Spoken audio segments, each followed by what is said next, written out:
오늘도 제가 쓴 책 신은 살아있습니다. 챕터 10 하나님은 입증할 수 있는 대상이 아닙니다. 읽어드리도록 할게요. 챕터 10 하나님은 입증할 수 있는 대상이 아닙니다. 자신을 스스로 존재하는 자라고 소개하였으며 스스로를 스스로 되게 하는 자라고 자신을 소개한 존재를 입증할 수 있는 유일한 존재는 그 자신뿐입니다. 다시 한번 읽어드릴게요.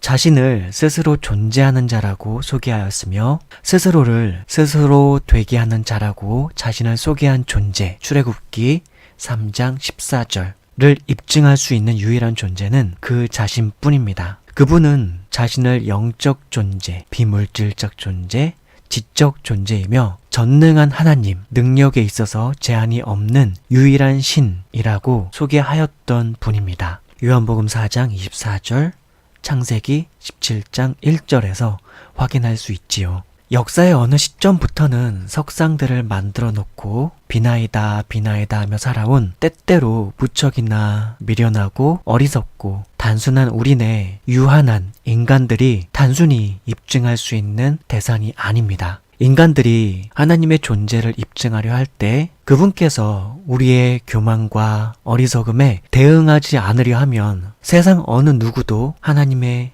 그 존재를 입증할 수는 없습니다.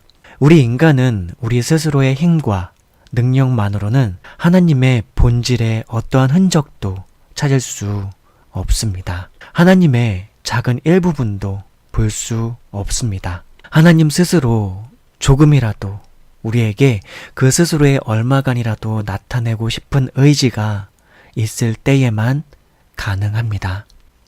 무에서 유를 창조한 전능한 존재입니다. 여기에서 이 무라는 것은 하나님 스스로 있는 중에 없음인 물질적, 비물질적 무를 의미합니다. 이건 이전 챕터에서 제가 이미 설명드린 바 있습니다. 무에서 유를 창조한 전능한 존재입니다. 비물질과 유물질을 장구한 세월에 걸쳐서 경륜하여 온 존재입니다. 우주와 만물들을 지었으며 그것들이 그러한 성질과 성향을 갖도록 존재케 했으며 그것들이 서로 간에 놀라운 질서와 균형을 이루고 유지되며 운행되도록 한 존재입니다. 이 모든 존재들의 근원이며 그 모든 존재들을 붙들고 생명을 깃들게도 하며 생명을 사그라들게도 할 수 있는 전능적 영적 존재, 비물질적 존재를 우주에서 티끌과도 같은 인간이 오만하고 교만한 마음으로 하나님의 존재를 실험 대상 대하듯 그런 마음으로 입증할 수 있을까요? 이 부분 다시 한번 읽어드릴게요.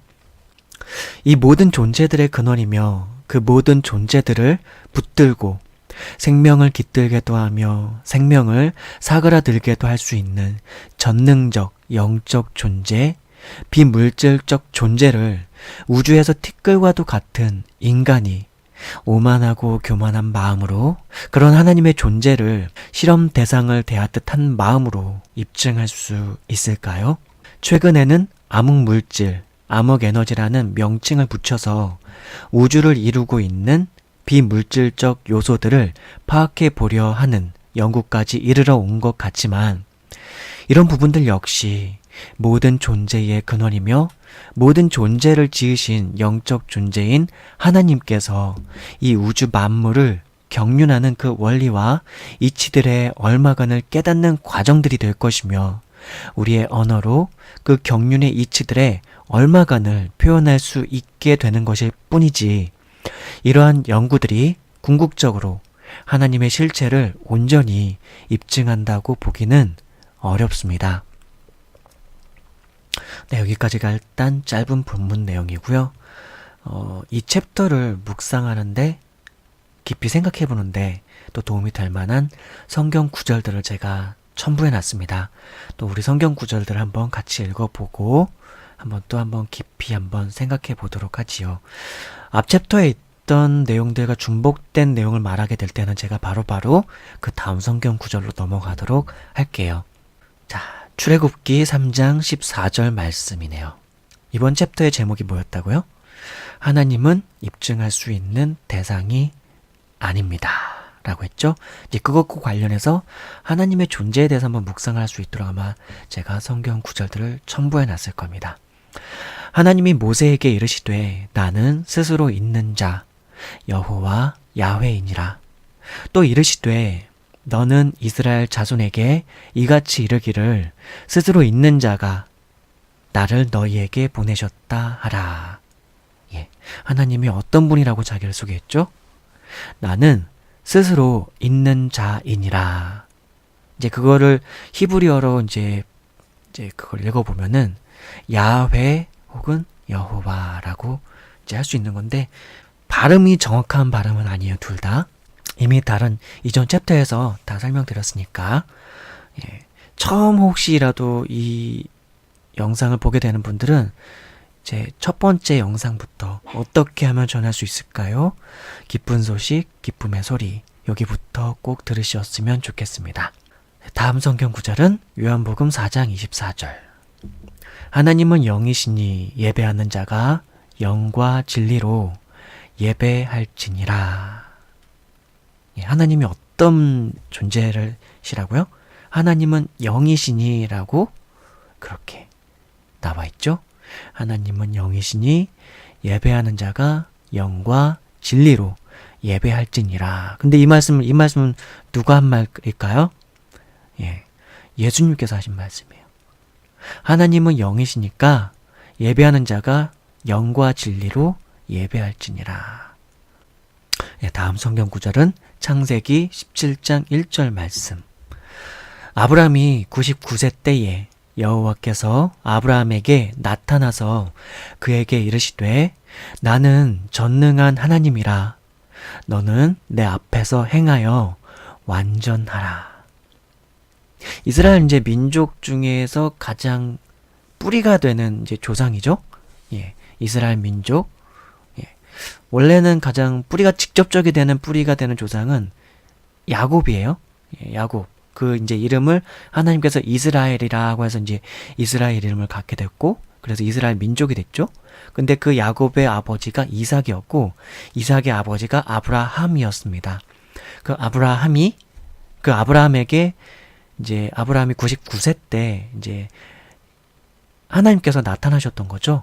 근데 그때 당시에 아브라함은 믿음이 많이 부족할 때의 아브라함이었어요. 믿음의 조상 아브라함이라고 우리 크리스찬들에게 많이 알려져 있는 아브라함이지만, 그런 아브라함이었지만 처음부터 아브라함이 믿음이 그렇게 막 신실했던 사람이 아니었거든요.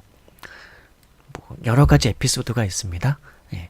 그러니까 하나님께서 아브라함에게 그 존재를 어쨌든 가늠을 할 수 있을 정도로는 나타나 주셨지만, 그 아브라함이 살던 시대, 그 고대의 시대에는 이런저런 우상이라고 할 만한 미신적 신들이 많이 있을 때였어요. 그리고 긴가민가하면서 살아가고 있었던 상황이었던 거죠. 그렇지만 이 아브라함에게 하나님께서 나타나실 땐 분명히 어느 정도는 충분히 아브라함이 인지할 수 있을 정도만큼은, 그 형상이라던가 그 눈으로 볼 수 있게 나타난 그런 건 아니었어요. 예, 근데 약간은 어떤 신적인 것을 그래도 어느 정도 체감할 수 있을 만큼은 나타나 주셨음에도 불구하고, 아브라함이 20, 30년 정도를 살아가면서 약간 불신앙적 태도를 약간 나타내면서 살아가는 게 있었어요. 예를 들면은 아브라함이 바로 이제 파라오 아시죠? 파라오, 이집트의 파라오. 당시 이제 성경에는 바로라고 이제 애굽 혹은 바로, 이렇게 애굽은 이제 이집트를 말하는 거고요. 바로는 파라오를 이제 그 한글로 번역하면서 그냥 바로라고 번역을 한 겁니다. 이제 아브라함은 어쨌든 한 부족의 리더예요. 이제 자기 아내하고 자기랑 같이 다니는 이제 식솔들을 데리고 다니면서 어쨌든 떠돌아다니는 상황이었어요. 그런데 이제 그 떠돌아다니게 된 것도 사실은 하나님께서 아브라함에게 나타나가지고 내가 지시하는 곳으로 너는 가라 해가지고 사실 믿음을 따라가는 건데, 그런 와중에 뭐랄까요, 전능한 하나님께서 함께 하시지만, 예, 그 인간적인 두려움이라던가 이 세상에 존재하는 어떤 무기를 가지고 있는, 통치권을 가지고 있는 그런 권력자들 혹은 야만인들에 대한 무서움들은 가지고 있었던 거죠. 그러니까 그 안에 이제 사레라고 해서 사라가라는 아내가 있는데 예뻤나 봐요, 되게. 그러니까 근데 하여튼 그 지역을 지날 때, 그 지역에 머물면서 있을 때 파라오에게, 거기 통치자죠? 파라오라던가 그쪽 사람들한테 이 사람은 내 사촌 누이다. 내 사촌 누이다라고 얘기를 함으로써 자기 아내라고 하면은 당시에 뭐 아마 문화적인 배경이 좀 그런 게 살아가는 생존의 환경이 그랬던 것 같아요. 예쁜 아내가 있으면 그 남편 죽이고 막 그 아내를 뺏고 막 그런 게 있었던 것 같아요. 그러니까 아브라함이 그렇게 했던 것 같아요. 이건 추정입니다. 그렇게 했었죠. 근데 사실은 정말 신의 인도함을 받아서 가는 와중이었다면 그 신께서 함께 하시기 때문에 인간적인 방편이나 방법들을 안 쓸 법도 한데 그때는 아직 믿음이 어렸고 하나님의 전능한 하나님에 대한 어떤 믿음은 사실 많이 부족한 상태였던 것 같아요.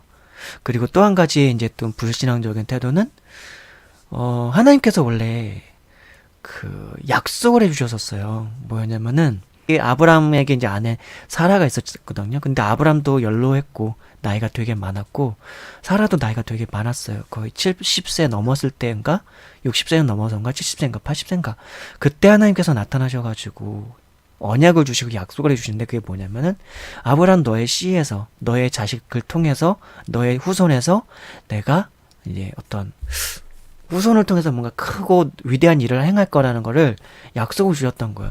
그럼 그 얘기는 뭐냐면은 그러니까 그 약속을 주시게 됐던 계기 자체가 하나님께서 너는 복의 근원이 될 거다 뭐 그런 얘기를 하니까 아브라함이 이제 피식 웃거나 약간 비웃듯이 하나님에 대해서 그 신이신데 그래도 엄연히 이 창조주 하나님이신데 그분 앞에 약간 비웃는 듯한 약간 태도가 이제 그 글 속에서도 느껴져요. 그러면서 아브라함이 했던 게 저는 자식이 없습니다. 그러니까 그냥 그렇게 얘기를 하는 거예요. 난 자식도 없는데 이 나이에 무슨 자식을 갖겠으며 이 나이에 자식을 가져서 무슨 그 자식들이 또 후손을 가져가지고 그들이 창대하게 되고 막 그런 얘기를 하나님께서 하시니까 그러니까 저 사막에 있는 모래들을 셀 수 있을전정 너의 자식들의 너의 후손들을 숫자를 세보는 게 이 사막에 있는 이 모래알들을 세는 것보다 힘들 거다. 네. 그러니까 그만큼 되게 번성하게 해줄 거라는 약속인 거죠, 사실은. 네. 그 약속은 사실은 아담이라던가 노아에게 주셨던 어떤 축복과도 이제 맥이 통하는 약속이에요, 사실은. 생육하고 번성하고 땅에 충만하고 다스리라, 정복하라. 뭐 그런 말씀을 말씀을 하나님께서 아담에게도 주셨었고, 첫사람 아담, 그리고 이 온 인류의 실질적 조상인 노아에게도 주셨었던 건데 이 아브라함에게도 믿음의 조상이라고 할 만한 우리 크리스찬들에게 어떻게 보면은 믿음의 선조라고 볼 수 있는 이 아브라함에게도 그런 약속을 주셨던 거예요. 너의 씨로 말미암아서 그런 약속을 주셨지만 아브라함은 피식 약간 비웃는 우리라고 안 그러겠습니까? 예. 지금 여러분이 7, 80세가 됐어요. 근데 애를 주신대. 마누라도 늙었어. 나이도 많아. 근데 좀 아이러니한 것은 당시 시대가 워낙 장수하는 시대였는지 모르겠지만 70세 된 아내가 얼마나 아름다우면은 그 아내를 자기 사촌 누이라고 소개했을까. 이제 그거는 조금 70세가 아무리 이쁘다 할지언정 우리한테는 할머니잖아요, 사실은. 할머니잖아요. 그죠? 요즘은 좀 동안 할머니들도 있다고 해가지고 뭐 70세 노인분 중에서도 아리따우신 분이 있다고 하지만 그렇다 할지라도 그렇게 속이면서까지 뭐 그렇게 할 정도는 아닌 것 같은데 아무래도 좀 워낙 그때는 지금 150 요즘 이제서야 150세 시대 뭐 그런 얘기가 조금씩 오가고 있고 100세 시대, 120세 시대 뭐 그런 시대가 이제 지금에 이르러서 이제 의학이 발달되고 막 해가지고 복지라던가 의학이라던가 뭐 그런 게 발달돼가지고 이런 얘기가 조금 나오긴 한데 물론 아브라함 때도 나이가 그때 당시가 노아로부터 쭉 이어져 오던 그런 세대였기 때문에 노아의 그 이전 세대는 또 아담으로부터 직계 혈통으로 내려오던 그런 세대였고 그때 막 아담도 막 900 몇 살을 살고 막 아담 이후로 노아까지 이어오는 그 후손들이 거의 다 막 기본적으로 200~300살 이상은 살아요. 예. 노아 홍수 이전의 시대. 근데 노아 홍수 이후로부터 뭔가 하여튼 자연 섭리가 좀 더 많이 있으면서 또 하나님께서 또 창세기 6장을 통해서 이제 인간의 연령에 대해서 수명에 대해서 120세 정도로 이제 어느 정도 경륜하시는 이제 섭리를 이제 어떻게 보면 모세를 통해서 창세기 6장에서 해설을 해 두시거든요. 예. 이제 그게 하나님의 뜻으로 말미암은 것이었는데, 하나님의 의지로 말미암은 것이었는데, 예, 어쨌든 간에 아브라함 그 시대가 아무리 연로와 장수 시대였다고 할지언정 7, 80세에 막 첫 애를 갖고 그때까지도 애가 없었는데 어떻게 애가 나올까? 그러니까 이 신이라는 존재에 대해서, 전능한 하나님에 대한 존재에 대해서 자식을 주는 존재로까지 이렇게 연결시키지 못한 건지, 아니면 신앙 자체가 되게 어린 것인지. 왜냐면은 오늘날의 우리 크리스찬들은 교회라는 곳을 다니고 예배를 드리고 성경이 또한 있어요. 창세기부터 시작돼서 요한계시록까지 되는 성경이 있어서 그 성경을 통해서 하나님의 존재를 우리는 이해를 해요. 성경에 통해서 나타나셨던 그 하나님께서 어떤 거를 했고, 어떤 것을 언약을 해주셨고, 어떻게 어떤 이적들을 행하시기도 하고, 또 심판하실 때 어떻게 심판하시고, 징계하실 때 어떻게 징계하시고, 이런 것들 다 알아요. 근데 아브라함에겐 그렇게 하나님을 알 수 있는 통로가 없었던 거죠. 그저 하나님을 어려서부터 들어와서 다른 이방 신들처럼, 혹은 신처럼 막연하게 생각했을 수도 있는 거예요. 그러니까 그렇지만 하나님을 점점 알아가는 그런 와중에 약간은 불신앙적인 모습이 있을 때에, 이때 하나님께서 나타나셔서 자신을 소개한 것 중에 하나가 바로 이 말씀입니다. 창세기 17장 1절 말씀. 아브라함이 99세 때에 여호와께서 아브라함에게 나타나서 그에게 이르시되, 나는 전능한 하나님이라. 너는 내 앞에서 행하여 완전하라. 나는 전능한 하나님이라를 강조하세요. 그리고 다음에 너는 내 앞에서 행하여 완전하라. 행하여 완전하라는 의미가, 이제 나중에 모세를 통해서 율법을 이제 이스라엘 민족들에게 주셨는데, 하나님께서 그 율법을 주신 거는 그 율법이 하나님 보시기에 그래도 사람을 살아가는 도리에 있어서 중요한 어떤 규칙 같은 거잖아요. 근데 그렇게 그 율법대로 완전하라는 의미의 그런 행위적 완전함이 아니에요. 여기서 말하는 행위에서 완전하라는 건. 그건 뭐냐면은, 아브라함에게 적어도 나타내 보여주셨던 하나님의 흔적들, 또한 하나님의 신으로서의 어떤 창조주로서의 어떤 존재성이라는 게 있잖아요. 이제 그 정도는 너가 나에 대한 존중함을 표현해 달라는 거예요, 사실은. 하나님 입장에서는.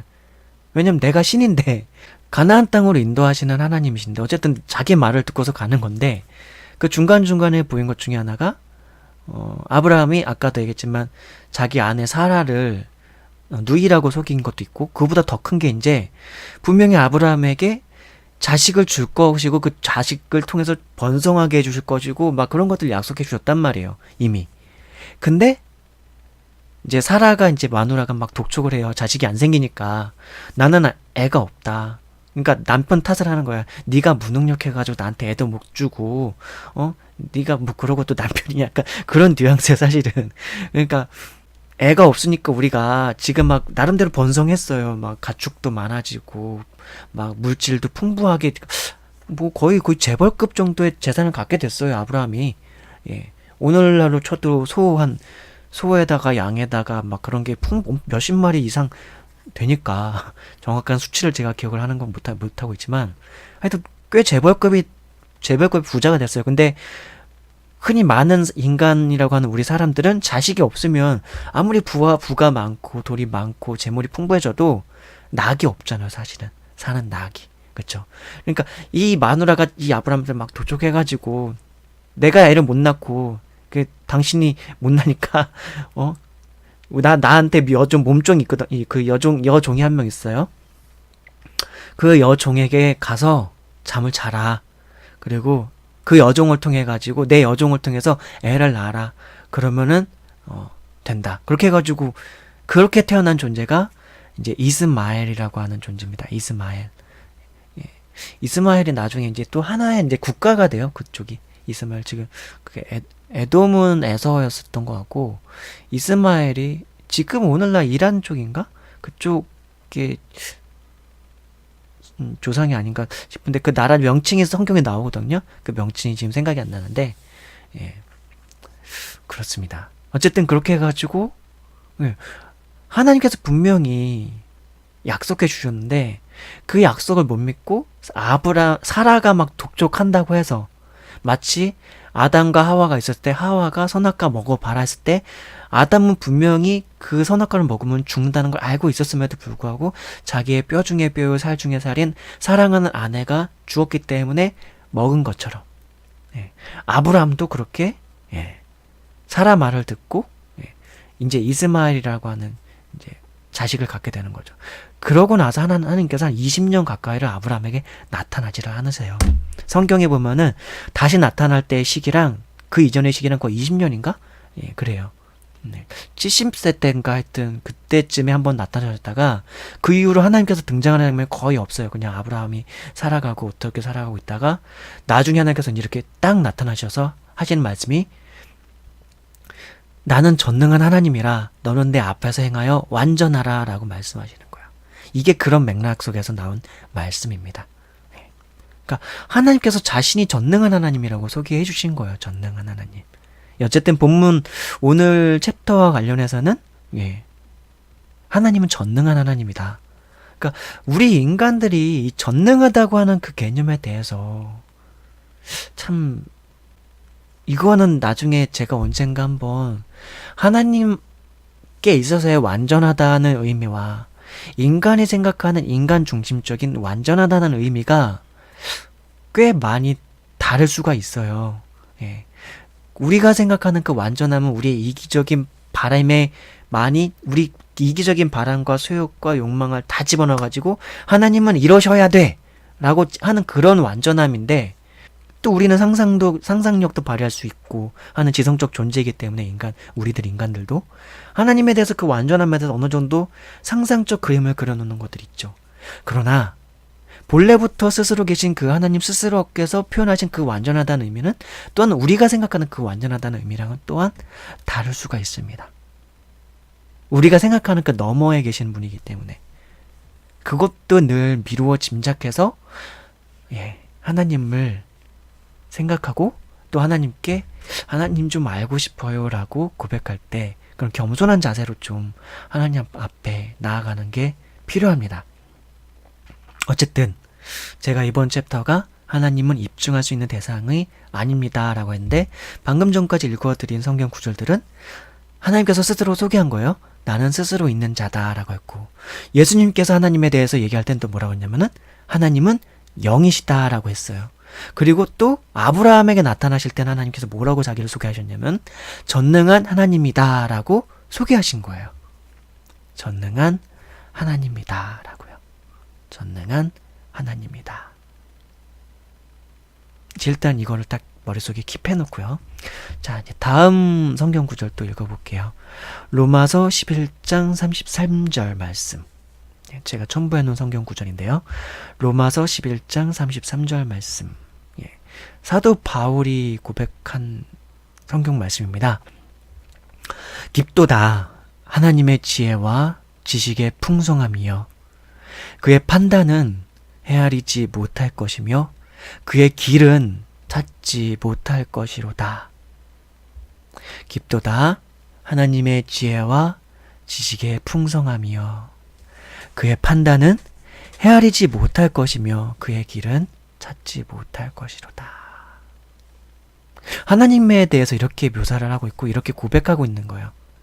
깊도다 하나님의 그 지혜와 지식의 풍성함이여 그의 판단은 헤아리지 못할 것이며 그의 길은 찾지 못할 것이로다.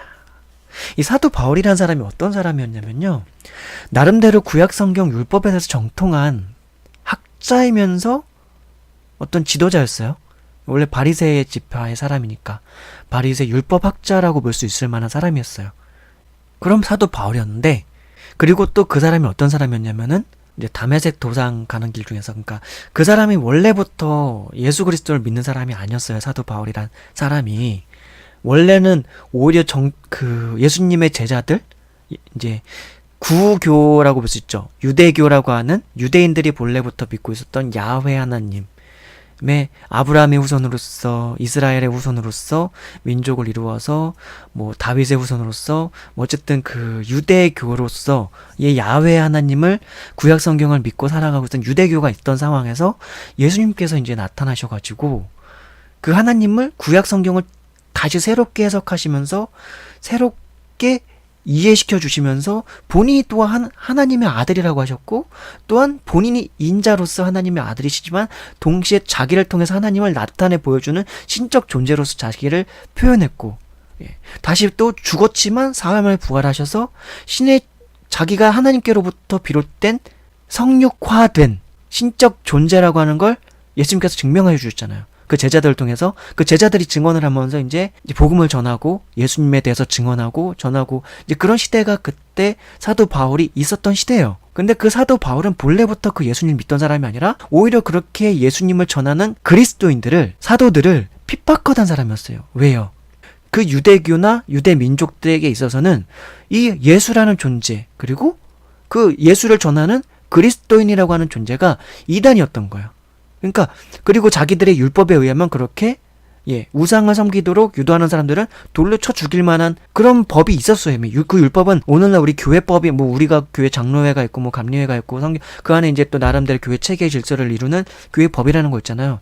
근데 사실 그건 어떤 행정적, 실체적 그리고 징벌적인 어떤 민사법, 형법적인 그런 기능을 못 하잖아요. 사실은 오늘날 우리 교회법은 그냥 교회 안에서 서로 어제 한번 교회를 떠나라 정도잖아요. 근데 이스라엘 민족에게 있었던 그 율법이라고 하는 거는 오늘날의 헌법, 민법, 형법처럼 그냥 실체적인 법이에요. 그리고 제도법이에요. 그냥 한 국가를 이루는 그 백성들이 살아서 질서를 유지해야 되는 하나의 법으로서 제도적 법으로서 존재하던 거예요. 그래서 실제로 율법을 어기면은 징벌이 따라요. 감옥도 가야 되고 그래야 되는 법이에요, 사실은. 그런 법을 어긴 존재들이 그 같은 민족이었지만 이단으로 치부되는 예수님과 예수님의 제자들, 그들이 그리스도인들이 그런 존재들이었거든요. 그러니까 이 사도 바울은 그들을 핍박하던 사람이었어요. 그런 사람이었단 말이에요. 그래서 핍박하러 다시 가던 와중에 근데 그에게 예수 그리스도께서 죽으셔서 부활하셔서 저 하늘로 올라가신 예수 그리스도께서 신적 체험을 그에게 하게 해 주셨던 것이죠. 보지도 못했어요. 그 형상을 그대로 본 적도 없어요. 그냥 빛의 형상으로서 사도 바울에게 나타나시는 거예요. 사도행전에 보면 나옵니다. 그래서 원래 그리스도인을 핍박하러 가다가 신적인 체험을 하게 되는 거예요. 그 예수 그리스도를. 그리고 나서 3일인가? 하여튼 끙끙 앓아요. 끙끙 앓면서 눈을 감고 막 끙끙 앓면서 뭐 여러 가지 환상들도 경험하면서 그 그리스도에 대한 신적인 체험을 하면서 그 그리스도께서 어떤 방식으로 나타나시냐면은 바울아 갑자기 어떤 음성 같은 게 들렸나 봐요. 사도 바울이 거기 이제 사도행전에 묘사되어 있는 걸로는 그러니까 바울이 누구십니까? 그러니까 나는 네가 핍박하는 예수라라고 하는 그런 신적인 음성인지 하여튼 온 영으로서 느껴지는 어떤 체감적 음성인지 저는 그 방식을 제가 경험한 건 아니까 그에겐 그렇게 나타나 주셨던 그러니까 그 사도 바울이 까무러치는 거죠. 자기가 핍박하고 있던 그 예수를 믿는다고 하는 그 그리스도를 핍박하고 근데 그 예수라는 실체가 자기에게 나타나셔가지고 자기에게 말하는 거예요. 그렇다는 얘기는 그 원래 메시아 신앙이라는 게 유대교 속에 있었거든요. 저 구약 이제 이사야서부터 뭐 다니엘서 뭐 대선지서로부터 소선지서까지 이어지는 그 선지자들이 전하여 줬던 이스라엘 민족에게 구원의 희망이 되었던 그 메시아라고 하는 존재가 있어요. 이제 그걸 다른 헬라어로 번역하면 그리스도인데 그 그리스도에 대한 신앙이 있었단 말이에요. 저 창세기로부터 사실 시작되는 거예요. 아담에게 그러니까 뱀에게 저주를 하면서 아담과 하와가 들었던 그 메시아에 대한 신앙, 또 노아에게 허락하셨던 그리고 그 이후에 아브라함과 이삭과 요셉 그리고 모세까지 이어져서 모세 율법과 그 다음에 이어지는 사사기 뭐 구약 성경이 쭉 흘러와 그는 이스라엘 지도자들에게 그리고 제사장 혹은 선지자들에게 그 선지자들을 통해서 쭉 이어져 왔던 메시아 신앙이라는 게 있었어요. 메시아 신앙. 그 메시아가 나타나서 우리를 이 죄악에 가득한 이곳으로부터 하나님께로부터 구원을 해주시고 이 전능한 하나님께서 우리와 다시 관계를 회복해서 영화롭게 사는 풍성한 삶을 사는 새 시대와 새 삶이 있을 거라는 기대가 있었단 말이에요. 그 기대가 이제 뭐 약간 왜곡된 방식으로 이제 그 민족들에게 이어져 온 것도 있고 왜곡되게 혹은 어그러지게 혹은 오해되게 이해되어 온 측면은 있지만 그 사도 바울도 그 메시아 신앙을 갖고 있던 사람인데 다메섹 도상에서 그 그리스도가 나타나시니까 이 사람이 어마어마하게 각성을 하게 되는 거죠, 사실은. 구약 율법과 구약 성경 그 39권의 성경 정말 능통해 있던 사람이라고요. 학식도 풍부한 사람이었고 지식이 되게 풍부한 사람이에요. 게다가 로마 시민권도 가지고 있어서 로마의 학문이라던가 당시 헬라 시대의 철학까지도 상당히 많이 해박하게 꿰고 있던 사람이에요. 근데 그런 사람에게 그리스도께서 나타나시니까 구약 시대로부터 선지자들이 전했던 그 메시아가 이 그리스도라고? 이분이시라고 하는 것과 함께 구약 성경이 해박하게 팍 이해가 되는 거죠. 빛처럼 지식이 빛처럼 확 온마음에 체감되는 거죠. 그랬던 사람이에요. 이 사람이 그렇게 하나님을 알게 되고 그렇게 그리스도를 알게 돼서 이제 나중에는 열혈 그리스도인이 되죠. 본래 예수 그리스도인들을 막 핍박하던 약간 앞잡이 같은 사람이었는데 그 사람이 다시 열혈 그리스도인이 돼서 막 아테네 같은 곳에서도 복음을 전하고 뭐 이제 그 로마서 이후에 나오는 서신서들이 다 각 그쪽 지역들에 전하는 사도 바울의 편지예요. 로마서, 뭐 고린도 전서 후서, 데살로니가 전서 후서, 그리고 뭐 갈라디아서, 에베소서, 디모데 전서 후서, 뭐 이런 게 다 사도 바울이 그 지역에, 디모데 전서 후서는 이제 디모데라고 하는 자기 제자 같은 사람한테 보내는 것이긴 하지만 그런 거거든요. 그러니까 이 사람이 그래도 그렇게 하면서 예수 그리스도를 체험하면서 구약 성경도 능통했고 하나님에 대해서 참 많이 알만한 사람이에요. 그리고 어쨌든 오늘날의 우리들은 사도 바울이 남겨준 이 자산들, 신앙의 자산들, 신앙의 유산을 가지고 우리는 하나님을 더 이해하고 온전히 알아가려고 성경을 더 깊이 묵상하고 읽잖아요. 그러니까 그 성경을 기록했던 사람이래요. 이란 말입니다. 로마서, 뭐 고린도서, 에베소서, 디모데서, 갈라디아서, 뭐 히브리서까지 사도 바울의 저작으로 여겨지는 그런 것들을 기록했던 사람이면 하나님을 얼마나 더 많이 알겠어요. 그런데 이 사람이 로마서 11장 33절에서 이렇게 표현하고 있는 거죠. 깊도다 하나님의 지혜와 지식의 풍성함이요.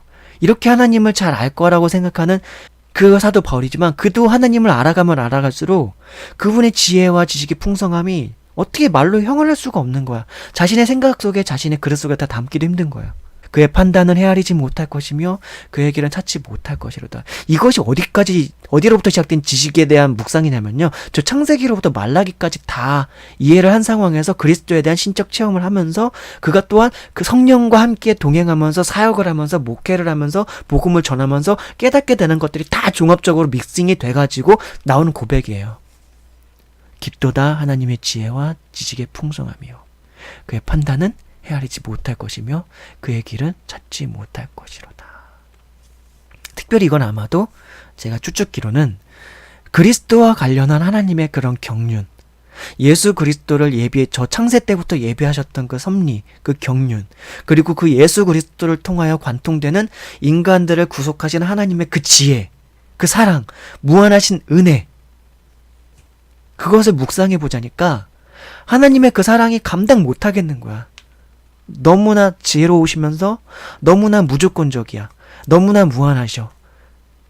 이 인간의 지성과 인간의 감성과 이 유한한 인간이 그 무한하신 하나님을 담자니, 그 무한하신 하나님을 깨달아가자니 이게 어떻게 이런 거죠. 뭐 그냥 정말 그분의 흔적을 약간만이라도 온전히 깨닫게 될 때마다 늘 우리 크리스찬들은 그분의 흔적을 진실로 뭔가를 깨닫기만 할 때마다 와가 나오는 거죠. 와도 안 나요. 사실 눈물만 주르륵 나면서 온 영혼이 그냥 전율을 사실 좀 느끼죠. 그렇다고 해서 뭐 그 전율이 다 성령의 체험을 의미하는 건 아니지만 어쨌든 하나님의 그 사랑의 진심을 깊이 헤아리게 될 때, 깨닫게 느낄 때, heart to heart, 하나님의 마음이 내 마음으로 깊이 체감될 때, 그러니까 우리 인간들도 서로가 서로를 사랑함을 느낄 때 어떤 한 사람이 사랑하는 그 사랑의 진심을 어떤 다른 한 사람이 그 사랑을 진심으로 느낄 때 어떻죠? 까무러치잖아요. 사실은 눈물을 주르륵 흘릴 수밖에. 그게 모성애도 우리가 우리 부모님의 날 향해서 사랑을 느꼈던 걸 나중에 훗날 깨닫게 때 우리는 늘 눈물을 흘리죠. 부모님의 은혜에 대해서. 그 연인에 대해서도 마찬가지거든요. 우리가 대부분이 많은 사람들이 못 느끼기 때문에 그렇죠. 누군가 나를 진심으로 사랑하는 그 진심을, 그 사람의 마음, 심정에 역지사지 않은 마음을 느끼게 되면은 항상 감동이 따라와요. 그걸 우리는 드라마를 통해서라던가 영화를 통해서라던가 주변의 제3자적인 입장에서 바라볼 때 때로는 감동을 느끼죠. 그러니까 사랑이라고 하는 것의 그 진심의 크기는 우리가 유한한 존재이긴 하지만 무한하신 하나님에 비해서 너무나 티끌 같은 티끌만큼이나 작은 인간이라고는 하지만 그 인간인 우리조차도 우리끼리 사랑을 하면서 서로 뭔가 진심을 다해서 마음을 다해서 뭔가를 할 때 그걸 진심으로 받아들이기만 하면 그때에는 어마어마한 감동을 느끼게 되는 것이죠. 사람이 표현한 그 사랑의 깊이조차도 사실은 때로는 너무나 깊을 때가 많아요. 깊고 클 때가 많아요.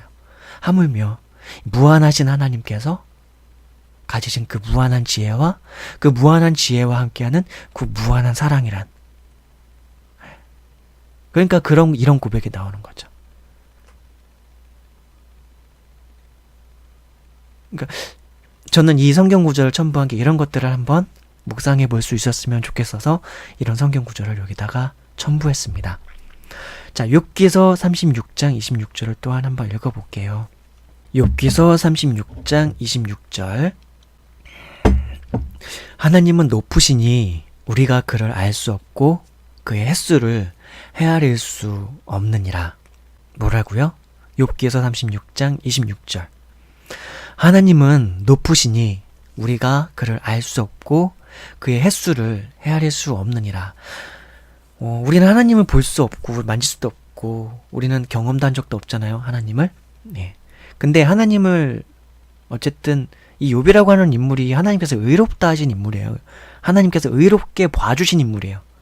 그 정도로 그 하나님을 깊이 신앙하는 그 태도에 있어서나 삶에 있어서나 자세에 있어서도 대단히 그런 인물이었는데, 다만 이 성경 구절이 욥이 말한 건지는 잘 모르겠어요. 이 욥기라는 성경 말씀이 욥과 또 욥의 친구들이라고 하시는 3명과 또 나중에 한 명 더 등장하는데, 약간 그래도 하나님을 깊이 신앙하는 사람들이었어요. 물론 어리석은 말들을 하는 사람들도 몇 명 있었고, 그런데 어쨌든 이 말씀을 욥에 했는지 누가 했는지 모르겠지만 제가 인용한 거는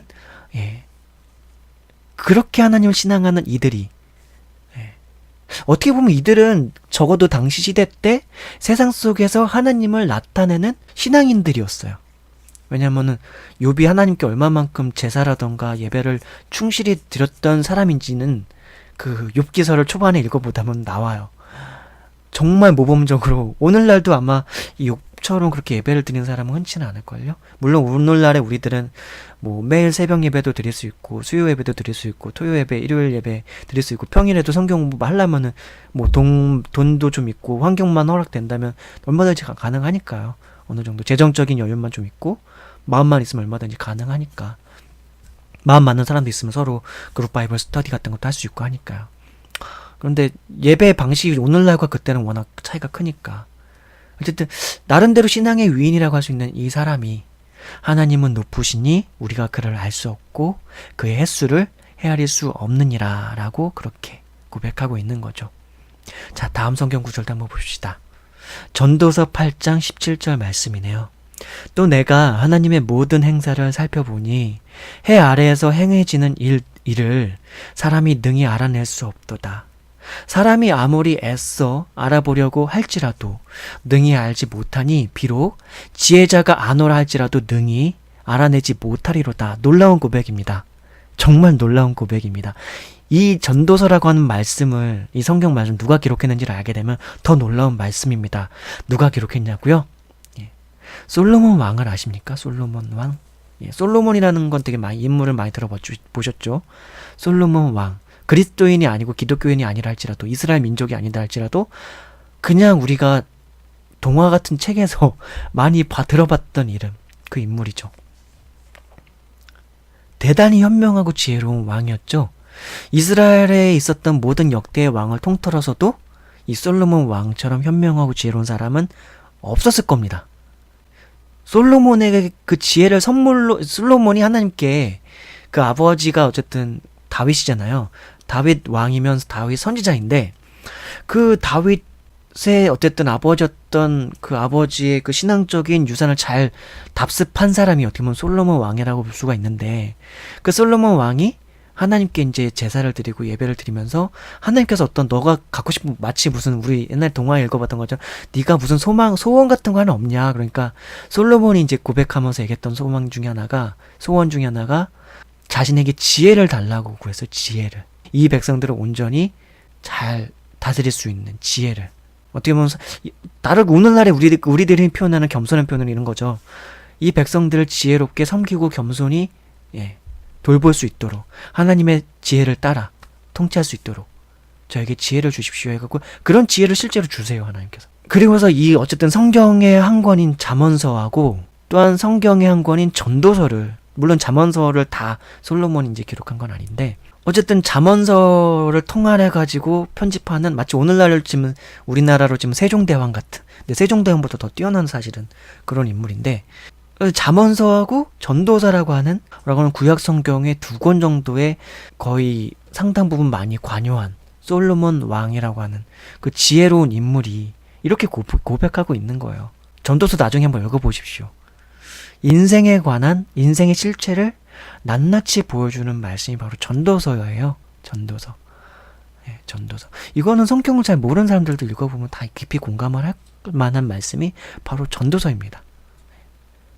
그러니까 헛되니 모든 것이 헛되도다. 인생에 살아오면서 모든 경험하고 체험하고 이해하고 인간이 경험하고 살아가고 그 모든 것들이 대부분이 헛되다로 그냥 일축이 되는 거예요. 마치 불교에서도 그런 사자성어를 해가지고 인생 무상부터 해가지고 불교 서적도 몇 권 읽은 게 있는데 지금 다 잊어버렸지만 거기서도 표현할 만한, 불교 서적에서도 상당히 많이 나와 있을 만한 내용이 전도서에도 있어요. 그러니까 인생에서 고생을 많이 해본 사람들은 그 말씀을 많이 체감하고 깊이 공감하죠. 제가 20살 때 자살도 한 3번 정도 하려고 했었다고 했는데, 그 20살 때 제가 이제 회심을 하고, 어쨌든 하나님의 존재가 살아계시다는 걸 깊이 체험하고, 그러고 난 다음에 깊이 깨달아지고 깊이 믿겨진 후에 교회를 다시 나가면서 성경을 저 스스로 많이 읽었어요, 저는. 누가 가르쳐주고 막 그런 게 아니라, 저는 하나님이 살아계시다는 건 전적인 믿음이 좀 있었어요, 저는. 누가 알려주지 않아도 어쨌든 제가 스스로 하나님께 기도하다가 하나님께 은혜를 받은 게 있어가지고, 누가 시키지 않아도 저는 성경을 누가 시키지 않아도 교회 되게 열심히 막 다녔고, 막 그랬어요, 나중에. 근데 어쨌든, 성경 말씀을 제가 신학이라던가 주석이라던가 그런 게 없는데도 불구하고, 이 전도서의 말씀을 읽으면서, 인간사에서 경험하는 그 모든 것들 헛됨을 나는 깨달았기 때문에 나는 원래 죽으려고 했던 사람이었거든요. 그래서 원래 자살하려고 했었는데, 나랑 이런 비슷한 깨달음을 갖고 있는 사람이 여기 있네? 그 사람이 이제 솔로몬인 거죠. 이 전도서를 기록한 전도자. 네, 이번 챕터가 뭐라고요? 10챕터. 하나님은 입증할 수 있는 대상이 아닙니다. 또 내가 하나님의 모든 행사를 살펴보니, 전도서를 읽어보면 좀 많이 깊이 공감이 될 거예요. 솔로몬이 어떨 만큼의 많은 것들을 살펴봤는지가 전도서를 읽어보면 다 나와요.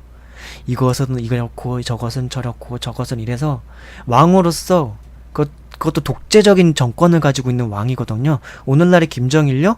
잽도 안 돼요. 오늘날의 김일성요? 잽도 안 될 만큼의 통치권과 권력을 가지고 있던 사람이 솔로몬 왕이에요. 전제적 주권을 가지고 있던 왕이랍니다. 왕이래 갖고요. 이스라엘 민족의 그 역대의 통치자 중에서도 가장 태평성대를 누리던 시대가 바로 솔로몬 왕의 시대였고요. 솔로몬 이스라엘의 왕이 얼마나 지혜롭고 현명했냐면은 그 당시 주위에 있는 열방에 있는 많은 그 학자를 비롯해 가지고 또 하여튼 권력을 가진 사람들까지도 이 솔로몬 왕으로부터 지혜로운 말을 듣기 위해서 막 와서 어떻게 보면 약간 뭔가 조언을 구할 정도까지, 그럴 정도의 왕이었어요. 근데 그 사람이 이렇게 고백하는 거죠. 또 내가 하나님의 모든 행사를 살펴보니 해 아래에서 행해지는 일을 사람이 능히 알아낼 수 없도다. 사람이 아무리 애써 알아보려고 할지라도 능히 알지 못하나니 비록 지혜자가 아노라 할지라도 능히 알아내지 못하리로다 라고 고백하고 있는 거죠. 자, 지금까지 제가 성경 구절을 5구절 정도 읽어드렸는데 다 지금 그런 내용이죠. 자, 그 다음 성경 구절도 한번 볼게요. 욥기 37장 14절에서 18절 말씀. 이거는 이제 이전 챕터에서 하여튼 이전에 있었던 챕터들에서 읽어드렸던 이제 성경 구절인데요. 욥이여, 이것을 듣고 가만히 서서 하나님의 오묘한 일을 깨달으라. 하나님이 이런 것들에게 명하셔서 그 구름의 번개로 번쩍거리게 하시는 것을 그대가 아느냐? 그대는 겹겹이 쌓인 구름과 완전한 지식의 경이로움을 아느냐? 땅이 고요할 때에 남풍으로 말미암아 그대의 의복이 따뜻한 까닭을 그대가 아느냐? 그대는 그를 도와 구름장들을 두들겨 넓게 만들어 녹여 부어 만든 거울같이 단단하게 할 수 있겠느냐. 이제 욥기 37장 14절에서 18절 말씀이 이렇게 나오는데요. 요거 이후로도 이제 욥기에서 더 많은 말씀들이 나오는데, 그때 하나님께서 또 욥에게 나타나셔서 또 하는 말씀들이 있어요. 그게 뭐냐? 너가 이걸 아느냐? 네가 이걸 아느냐? 네가 이걸 아느냐? 네가 이걸 아느냐? 내가 이렇게 해서 이런 것들을 하는데 네가 이걸 아느냐? 그러니까 하나님께서 전능한 하나님으로서, 이 창조주 하나님으로서 이 창조 세계의 많은 일들을 섭리하시고 관여하시고 다스리고 경륜하시고 통치하시는데, 너가 그런 모든 것들의 이유와 왜 그렇게 하는지를 네가 아느냐라고 하나님께서 반문하세요. 예, 욥에게. 그러니까 좀 약간 어떻게 보면 너무나 매정하다시피 할 정도로 하나님 너무 무섭게 매몰아치시는 거 아닙니까? 라고 할 정도로 그렇게 반문하세요. 근데 욥은 할 말이 없죠, 사실은. 모르거든. 그러니까 나중에 이제 욥이 겸손하게 답하죠. 네, 나중에 겸손하게 답해요. 그 나중에 이제 욥기 그 37장에서 42장인가 그 부분을 읽어보시면은 다 나오는 내용입니다. 꼭 한번 읽어보시고요. 그래서 다시 한번 읽어드릴게요. 욥이여, 이것을 듣고 가만히 서서 하나님의 오묘한 일을 깨달으라. 하나님이 이런 것들에게 명령하셔서 그 구름의 번개로 번쩍거리게 하시는 것을 그대가 아느냐? 그대는 겹겹이 쌓인 구름과 완전한 지식의 경이로움을 아느냐? 땅이 고요할 때에 남풍으로 말미암아 그대의 의복이 따뜻한 까닭을 그대가 아느냐? 그대는 그를 도와 구름장들을 두들겨 넓게 만들어 녹여 부어 만든 거울같이 단단하게 할 수 있겠느냐? 라는 거죠. 자, 그래서 제가 성경 말씀을 좀 더 또 첨부를 해놨네요. 바로 제가 이후에 나오는 부분들을 읽어보라고 해드렸는데, 제가 읽어드려도 될 것 같아요. 욥기 38장을 통틀어서 제가 그냥 여기다 첨부를 해놨네요. 꼭 읽어보셨으면 해가지고. 자, 한번 보죠. 욥기 38장도 제가 첨부를 해놨고요. 욥기 39장도 제가 첨부를 해놨어요. 그러니까 이번 챕터가 뭐라고요? 하나님은 입증할 수 있는 대상이 아닙니다. 이죠? 그러니까 인간이 얼마나, 우리가 지금 아직까지도 과학이 발달하고 많은 자연 만물들을 우리가 탐구하고 연구하고 과학자들이 연구해놓고 있지만, 많은 과학적 유산들이 있지만, 이 성경에서 나오는 이런 것들을 우린 답할 수 없어요. 자그마치 이게 수천 년 전에 쓰여진 성경 말씀인데, 그리고 이 욥이 활동하던 그 시대가 꽤나 오래전인데, 그때 기록된 이것에 대해서도 아직까지도 오늘날의 인류는 과학적으로 답을 할 수가 없습니다. 자, 물론 답을 할 수 있는 내용들도 좀 있긴 있죠. 답을 할 수 없는 것이 거의 대부분입니다. 한번 볼까요? 욥기 38장. 그때에 여호와 스스로 있는 자 자존자께서 폭풍우 가운데에서 욥에게 말씀하여 이르시되, 무지한 말로 생각을 어둡게 하는 자가 누구냐?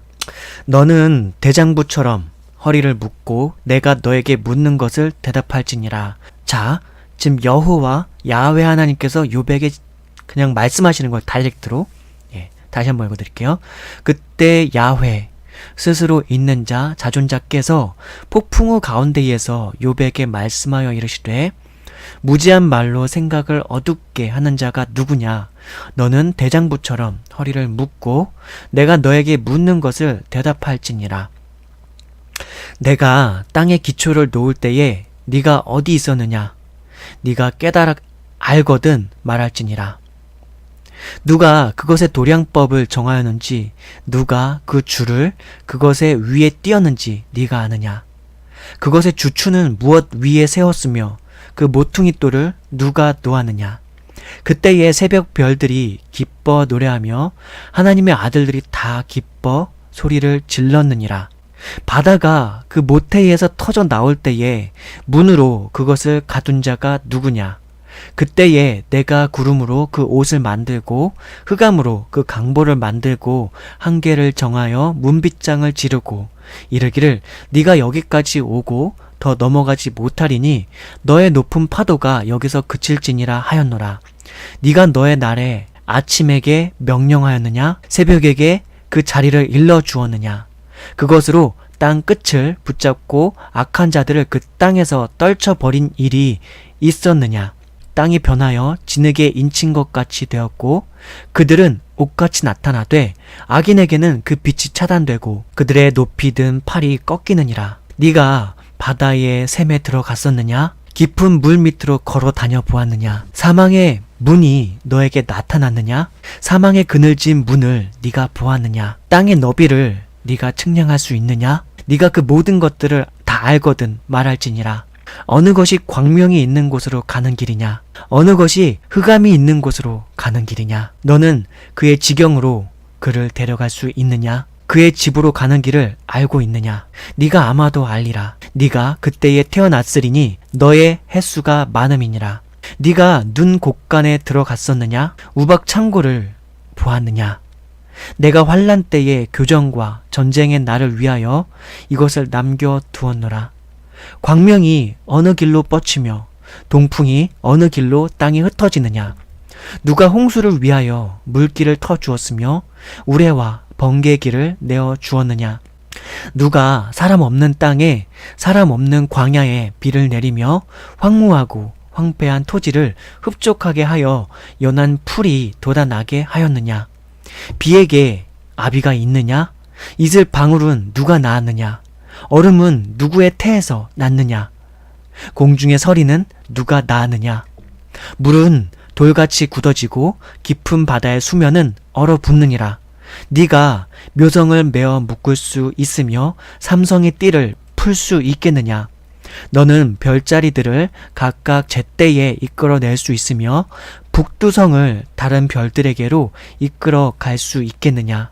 네가 하늘의 궤도를 아느냐? 하늘로 하여금 그 법칙을 땅에 베풀게 하겠느냐? 네가 목소리를 구름에까지 높여 넘치는 물이 너에게 덮이게 하겠느냐?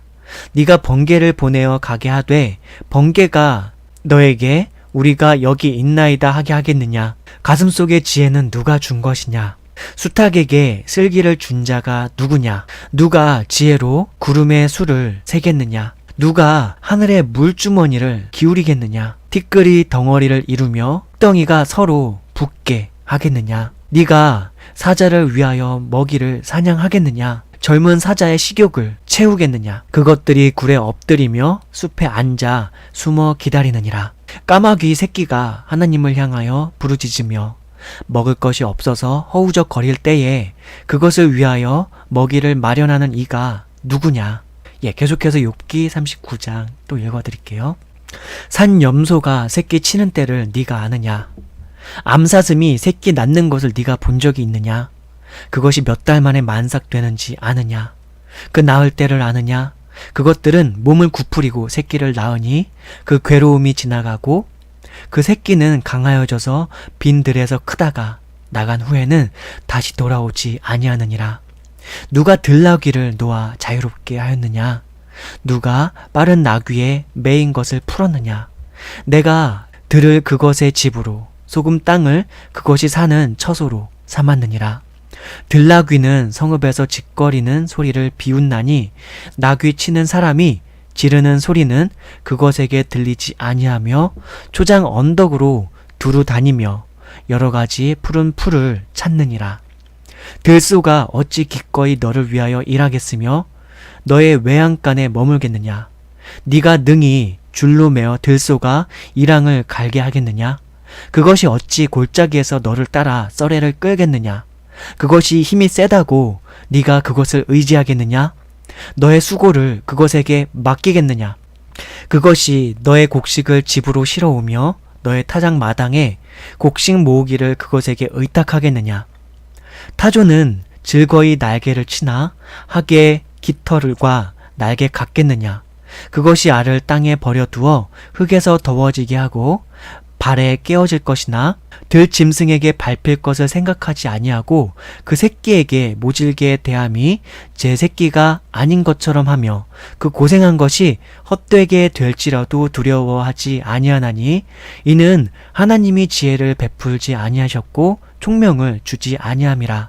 그러나 그것이 몸을 떨쳐 뛰어나갈 때에는 말과 그 위에 탄 자를 우습게 여기느니라. 말의 힘을 네가 주었느냐? 그 목에 흩날리는 갈기를 네가 입혔느냐? 네가 그것으로 메뚜기처럼 뛰게 하였느냐? 그 위험스러운 콧소리가 두려우니라.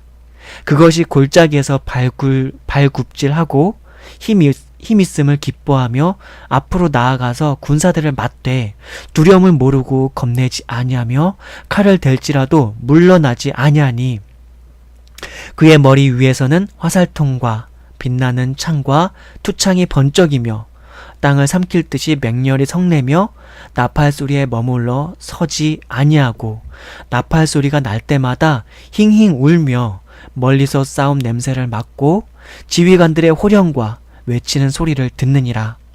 매가 떠올라서 날개를 펼쳐 남쪽으로 향하는 것이 어찌 너의 지혜로 말미암음이냐? 독수리가 공중에 떠서 높은 곳에 보금자리를 만드는 것이 어찌 너의 명령을 따름이냐? 그것이 낭떠러지에 집을 지으며 뾰족한 바위 끝이나 험준한 데 살며 거기서 먹이를 살피나니 그 눈이 멀리 봄이며 그 새끼들도 피를 빠나니 시체가 있는 곳에는 독수리가 있느니라. 하나님께서 이런 말씀을 하셨다는 것 자체가 일단은 너무 놀랍고요. 욥이라고 하는 인물 앞에서 하나님께서 우리가 생각하는 하나님은 적어도 우리 예수 그리스도를 통해서 하나님을 만나기 때문에 좀 인자하심과 사랑이 많으시고 원수 같은 우리를 향해서도 용서를 베푸시는 하나님이신데 이 욥이라고 하는 인물은 되게 의로운 인물이었음에도 불구하고 그리고 욥은 사실은 고생을 하는 게 고난을 당하는 게 사실 하나님께서 주신 고난이었거든요. 그 고난은 사실 상상하기 힘든 고난이에요. 뭐 예수님께서 십자가에 못 박혀 돌아가신 게 정말 고통스럽고 아픔이 있는 것이지만 글쎄요, 욥이 당한 고통도 그의 방불할 만큼의 큰 고통이 아니었을까요? 자식들을 잃고 손주들도 잃었나? 욥 스스로는 나중에는 어마어마한 질병이 걸려요. 막 온몸이 안 쑤신데가 없고 아프고 막 하여튼 온몸이 하여튼 뭐랄까 창기가 된다. 뭐 하여튼 그게 표현이 있는데 되게 하여튼 고통스러운 지경에 처해요. 뭐 욥 스스로도 재산도 다 하여튼 재산은 있었나? 그것도 다 기억이 안 난다. 욥기 1장에서 3장까지만 읽어보면 다 나오는 내용이거든요. 1장에서 한 3장까지만 나오면은 욥은 오늘날로 치면은 거의 삼성전자 이건희 못지않는 부자였고요. 그리고 잘 사는 사람이었고 그러나 그렇게 잘 삶에도 불구하고 베풀 줄을 알고 사람들에게 덕망이 있었고 하여튼 베풀고 나누고 거기다가 하나님을 온전히 신실히 예배하고 하나님을 사랑하고 하나님을 신뢰하고 뭐 그런 사람이었어요. 근데 어마어마한 고난을 하나님께서 이 사람한테 주시는 거죠. 거기에는 이제 또 천상계에서의 어떤 사연이 있습니다. 사단이라는 존재가 거기 나타나고요. 마귀라는 존재가 나타나고 하나님께서 그 마귀하고 사탄하고 얘기를 하세요. 막 얘기를 하시면서 사탄이 욥한테 막 고난을 주고 하는 걸 허용하세요. 그냥 허용하세요. 욥의 사탄이 막 이런저런 막 고통을 가하도록 하나님께서 그냥 허락하십니다. 명령하신 건 아닌데 사탄이 막 그렇게 하도록 그냥 허용을 하세요. 그러니까 인간의 지혜로는 이걸 읽으면서도 도대체 왜 그러실까 하는 것들은 아직도 학자들마다 좀 논란은 있어요. 뭐 이런저런 얘기들을 하는 건 있죠. 이렇기 때문에 이럴 것이다. 이렇기 때문에 저럴 것이다. 라고 하지만 뭐 하나도 아직도 그렇게 아주 막 타당하다고 보기는 좀 어려울 만큼의 있어요. 왜냐면 전능하신 하나님의 심중을 우리가 어떻게 다 헤아리겠습니까? 네. 이거 이성 욥기 읽다 보면 하나님 되게 이기적이신 것 같다. 그런 생각 들 수도 있어요. 정말로. 네. 너무 가혹하거든요. 정말로 너무 가혹하거든요. 왜 굳이 이렇게까지 하실까 싶을 정도로. 그리고 그렇게 가혹하게 하신 분은 하나님이신 것 같은데도 불구하고 하나님께서 사과를 안 하세요. 욥한테. 미안하다. 내가 너 이렇게 고생시켜서 미안해. 그런 말 안 하신다니까요. 구약 성경에서 나타나시 요백에 나타나신 하나님 좀 약간 되게 좀 어떻게 보면 약간 무섭기도 하고 그래요. 사실은 좀 나중에 한번 제가 또 하나님께 여쭤보면서 욥기 말씀을 좀 더 깊이 묵상하도록 할게요. 물론 저도 어느 정도 생각하는 바는 있는데 그 생각한 바가 정말 제대로 잘 정리된 내용은 아니라서 말씀 못 드리겠어요. 아직은. 나중에 제가 좀 더 묵상하면서 하나님께 여쭤보고 그래서 뭐 직통 막 계시받고 막 특별 계시받고 막 그런 건 아닙니다. 여쭤보고서 그렇게 묵상하다 보면 하나님께서 좀 더 깨닫게 해주시는 바가 꽤 많이 있거든요. 제가 집중해서 생각하고 하나님께 기도하면서 뭔가 묵상할 때마다 하나님께서 많은 부분을 깨닫게 해주신 분이 있어가지고 그러면 그때 좀 말씀을 드리도록 할게요. 아직은 이걸 뭐 요백에 주셨던 고난을 하나님께서 왜 주셨을까 그거를 아직 온전히 저는 설명할 자신은 별로 없어요. 그냥 성경에 있는 말씀 그대로 전해드릴 수 있겠죠. 나중에 한번 욥기 관련해서 우리가 성경 낭독하고 묵상할 일이 있다면 그때 한번 나중에 성경 전체를 66권을 제가 다 읽어드리면서 그 말씀 하나하나들을 성경 주석들을 참조해서 제가 풀어 해석해드리는 일들이 있을 거예요. 그거는 한참 뒤에 일일 것 같아요. 지금 하고자 하는 게 많으니까요. 일단 제가 집필하고 있는 이 복음 세상에서 가장 아름다운 소식 이거는 제가 집필 예정 계획이 7권 정도입니다. 지금 그 첫 권 신은 살아있습니다를 읽어드리면서 우리가 나누고 있고 이 책은 본래 성경 교재 그러니까 복음을 제가 전하기 위해서 쓰는 책이에요. 나중에 혹시라도 성경 공부를 하게 된다면 이 책을 교재 삼아서 사실은 하고 싶은 마음이 있어요. 그러니까 한 챕터 한 챕터마다 성경 구절들을 이렇게 달아놓은 거예요. 본문 내용이 짧아도 그걸 깊이 묵상할 수 있도록 도우면 되고 거기에다가 성경 구절 말씀들을 묵상하면서 그 본문 내용들을 더 깊이 체감하면서 이해할 수 있도록 하기 위해 이렇게 책을 제가 집필을 한 것이죠. 그러면은 이제 다음 성경 구절도 또 읽어드릴게요. 하나님이 모세에게 이르시되 지금 성경 구절 읽어드린 것에 대해서 잠깐 말씀을 드리면 하나님께서 정말 폭풍우처럼 막 진짜 말씀하세요. 폭풍 뭐라고 그럴까? 폭풍 수다까지는 아니고 폭풍 질문이라고 해야 되나? 너 이거 아냐? 이거 아냐? 이거 아냐? 이거 아냐? 나 이렇게 하는데 넌 그때는 어디 있었냐? 막 그러면서 그러니까 욥이 되게 작은 사람이라는 걸 약간 자신을 너무 과시하면서까지 오늘날 우리 인간적인 소통의 방식에서 보면은 하나님 너무 자뻑하시는 거 아닙니까? 하나님 너무 자기 자랑만 막 나열하시는 거 아니세요?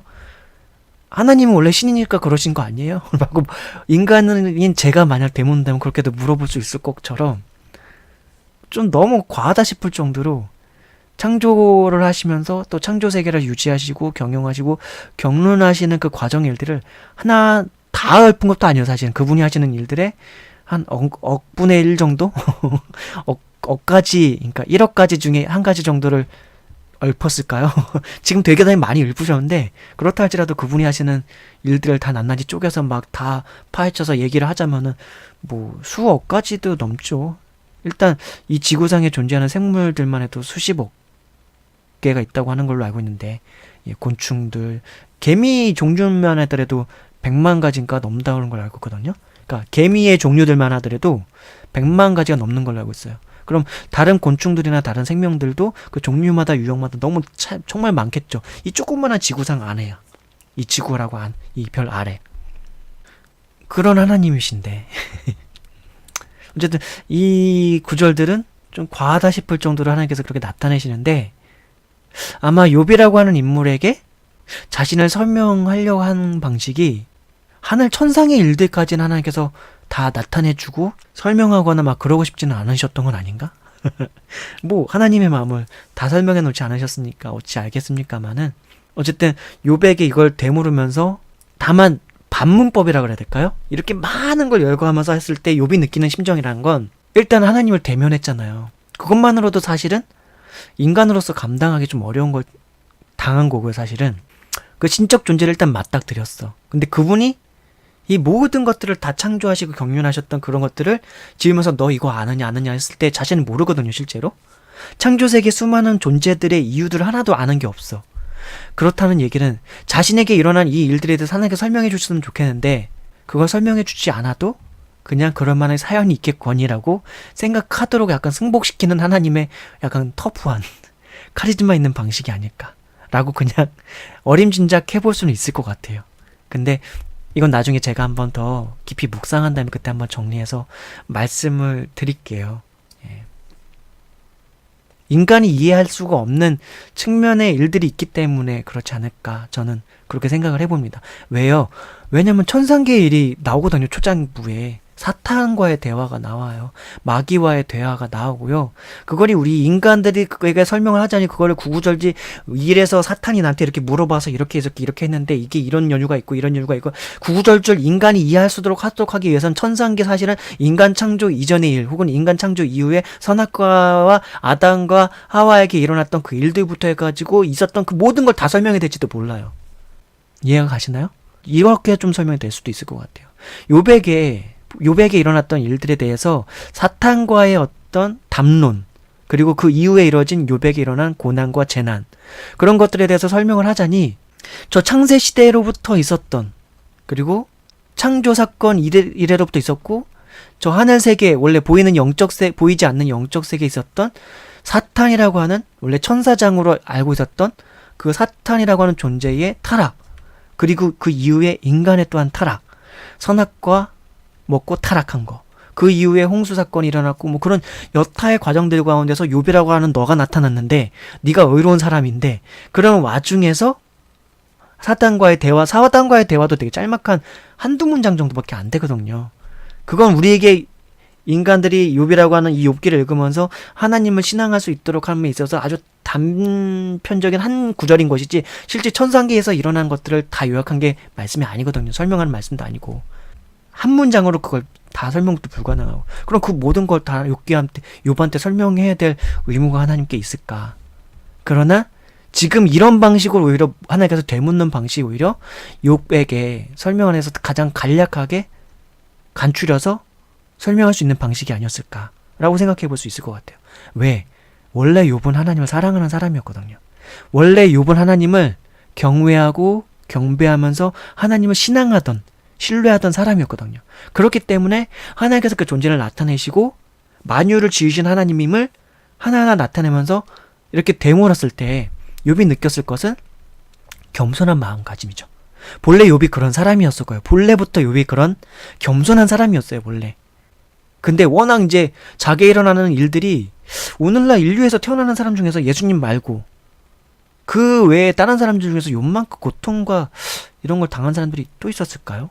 물론 이제 뭐 세계 1차 대전, 2차 대전 겪으면서 유태인들이 당했던 그 학살이라던가 우리 인간들이 고문하고 막 그런 것들이 워낙 발달이 많이 됐으니까 어느 정도 후기에는 이제 그런 고난이나 고통을 당한 건 있었을지 모르는데 욥이 당한 그 고난이라는 것도 사실 이토록 좀 고통스러운 것 중에 하나였거든요. 오히려 나중에 욥이 막 그러거든요. 차라리 자기를 죽여줬으면 좋겠다. 왜 이렇게 고통스럽게 하고 살려두시는지 모르겠다. 뭐 그런 차라리 날 죽여주십시오. 막 그런 막 간절한 외침도 나와요. 욥기를 읽어보다 보면. 여기 그럴 만한 것도 있었어요. 그럼에도 불구하고 그렇게 됐기 때문에 그렇게 그가 이제 약간 불신앙적인 태도라든가 불평 같은 것도 나오고 했던 거지 본래 욥이라고 하는 인물은 대단히 겸손하고 그 많은 엄청난 부를 가지고 있음에도 겸손했고 하나님을 신앙했고 하나님을 경외했고 하나님을 경배했고 하나님을 사랑했던 사람이에요. 욥이라고 하는 인물은. 그랬던 사람이었던 거죠. 이 욥기에서를 이렇게 설명을 조금은 할 수 있을 것 같아요. 나중에 더 제가 욥을 풍부히 묵상한 다음에는 하나님 이제 묵상한 다음에 그 다음 더 알려드릴게요. 이 정도만 오늘 설명드릴 수 있을 것 같습니다. 그러니까 어쨌든 이 욥기를 읽어보면서도 전 눈물이 아까 막 낭독해드리면서도 눈물이 날 것 같았거든요. 아 맞다, 하나님 이런 분이시지. 우리 크리스찬들이 종종 잊고 산다니까요. 아 하나님 맞아, 이런 분이죠. 저희 집엔 강아지를 4마리 키우는데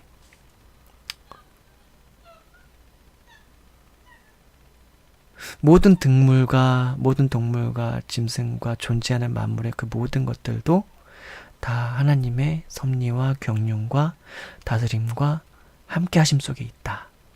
하나님 다 아신다니까요. 그걸 어떻게 하느냐. 예수님께서 또 말씀해 주셨거든요. 공중에 나는 새가 있다. 그 새의 떨어짐조차도 하나님께서는 다 아시고 너희의 머리털끝 하나까지도 다 세셨다.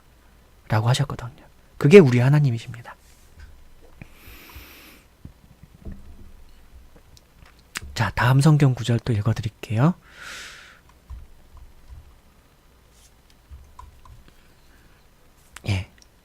예레미야서 33장 2절 말씀. 이를 행하는 여호와, 그것을 만들어 성취하시는 여호와, 그의 이름을 여호와라 하는 이가 이와 같이 이르시도다. 뭐라고요? 이를 행하시는, 이제 다르게 또 다른 발음으로 또 알려드릴게요. 이를 행하시는 야훼, 그것을 만들어 성취하시는 야훼, 그의 이름을 야훼라 하는 이가 이와 같이 이르시도다. 야훼. 야훼의 뜻이 뭐라고요? 스스로 있는 자. 이를 행하시는 스스로 있는 자. 그것을 만들어 성취하시는 스스로 있는 자.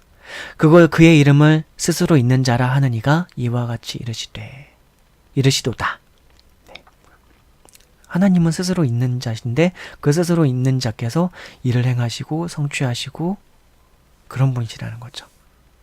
스스로 있는 자를 어떻게 그로부터 비롯된 우리가 증명을 해요?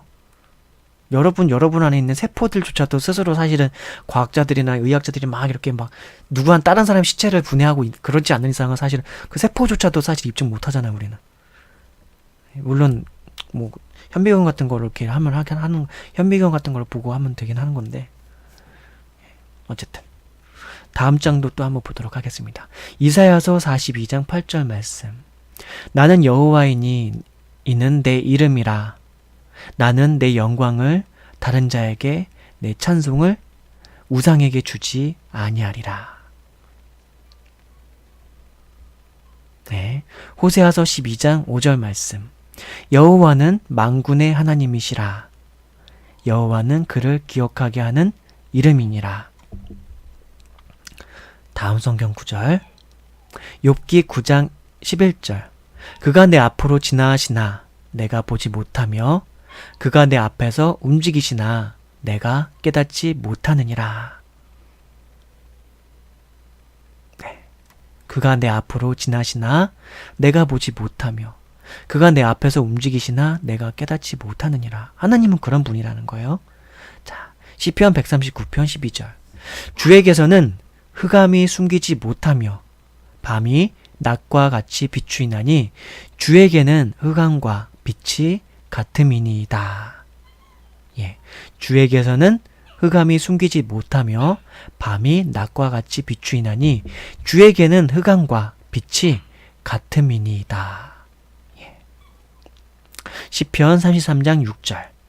여호와의 말씀으로 하늘이 지음이 되었으며 그 만상을 그의 입 기운으로 이루었도다. 네. 이사야서 45장 7절 말씀. 나는 빛도 짓고 어둠도 창조하며 나는 평안도 짓고 환난도 창조하나니 나는 여호와라. 이 모든 일들을 행하는 자이니라 하였노라. 골로새서 1장 16절. 만물이 그에게서 창조되되 하늘과 땅에서 보이는 것들과 보이지 않는 것들과 혹은 왕권들이나 주권들이나 통치자들이나 권세들이나 만물이 다 그로 말미암고 그를 위하여 창조되었고. 예, 다시. 만물이 그에게서 창조되되 하늘과 땅에서 보이는 것들과 보이지 않는 것들과 혹은 왕권들이나 주권들이나 통치자들이나 권세들이나 만물이 다 그로 말미암고 그를 위하여 창조되었고. 예. 이런 분이시죠, 우리 하나님은. 앞 챕터들에서 다 한번 읽고 묵상했던 내용들이라서 그냥 쭉 한번 음미하고 넘어가고 있습니다. 에베소서 3장 9절 말씀. 영원부터 만물을 창조하신 하나님 속에 감추어졌던 비밀의 경륜이 어떠한 것을 드러내게 하려 하심이라. 뭐라고요? 영원부터 만물을 창조하신 하나님 속에 감춰졌던 비밀의 경륜이 어떠한 것을 드러내게 하려 하심이라. 네. 다음 성경 구절. 전도서 3장 14절. 하나님께서 행하시는 모든 것은 영원히 있을 것이라. 그 위에 더할 수도 없고 그것에서 덜할 수도 없나니 하나님이 이같이 행하심은 사람들이 그의 앞에서 경외하게 하려 하심인 줄을 내가 알았도다. 뭐라고요? 하나님께서 행하시는 모든 것은 영원히 있을 것이라. 그 위에 더할 수도 없고 그것에서 덜할 수도 없나니 하나님이 이같이 행하심은 사람들이 그의 앞에서 경외하게 하려 하심인 줄을 내가 알았도다. 전도서 3장 14절에 있는 말씀입니다. 시편 90장 2절에서 4절 말씀. 산이 생기기 전 땅과 세계도 주께서 조성하기 전 곧 영원부터 영원까지 주는 하나님이시니이다.